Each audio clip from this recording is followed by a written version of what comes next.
Well, we really do have a taste of the 70s here. What drew you to these dolls?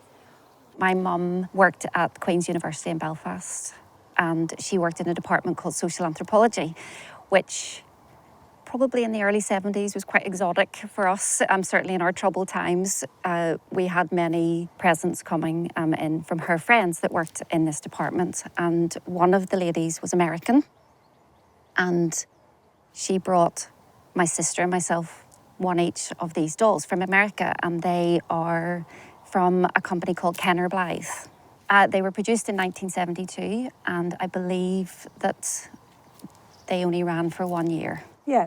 And of course, the reason they only ran for 1972 is in some ways quite obvious. Quite obvious, and was quite happy for her to be in the back of my mother's china cabinet and really not to look at them too much because of their slightly maybe alien look, the big eyes. Well, I think what's hysterical about them is the massive head, the eyes, and then the tiny feet. The tiny feet. I mean, that Absolutely.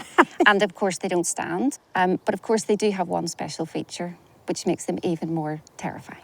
Go on. For most little girls, Yeah. which is, if you pull this string, 50-year-old there. The eyes change The colour. eyes change colour.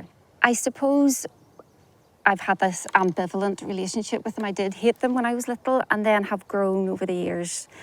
I suppose it's like everything, you know, the 70s have gone, but the retro feel to these, I think this just captures that groovy 70s appeal. Absolutely. I think these are so 70s. And the clothing, I mean, look at this.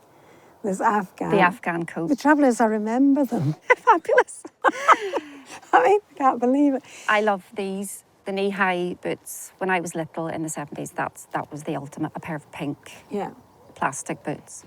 This is an original shoe from my own doll, but it was missing one. So I have waited about 7 years possibly to find the other one. And eventually one orange shoe came up online and I was able to get it. So it is a bit of a labour of love, but that's part of the joy of collecting these things. You don't think it's a little bit of an obsession? Oh, yes. I would happily admit that it is an obsession. That's okay. Yeah, the thing is, what they've got going for them, they are absolutely in great condition. You've got the boxed set, and they're actually rare.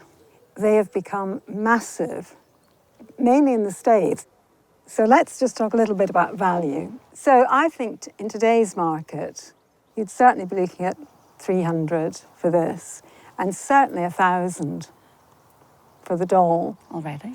I would say maybe 5,000 with your case, the other dolls, and these fantastic clothes. And I'm still laughing that in the 70s, I'm a bit horrified too, in the 70s I wore an outfit like this.